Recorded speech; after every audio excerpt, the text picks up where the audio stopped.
how to add a custom domain to Firebase hosting. So if you want to add a custom domain to your Firebase hosting, then follow the steps.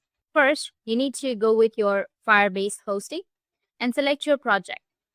From your project's hosting page, enter the wizard for connecting a custom domain. Or you can also go with the hosting page, which is right here. Click on it, which will directly take you to the hosting page or the Firebase console. Once you're on your Firebase console or once you're on your hosting page, if you only have one hosting site, you need to click on Add Custom Domain. But if you have more than one hosting site, you need to click on View for the desired site, then click on Add Custom Domain. Enter the custom domain name that you would like to connect to your hosting site. You need to check the box to redirect all requests on the custom domain to a second specified domain, such as example like this, which is example.com and www.example.com. Redirect to the same content. After that, click on Continue to configure your DNS records and finish setting up your custom domain. In this way, you'll be able to add a custom domain to your Firebase hosting. And if you have any questions, feel free to comment below. Thanks for watching.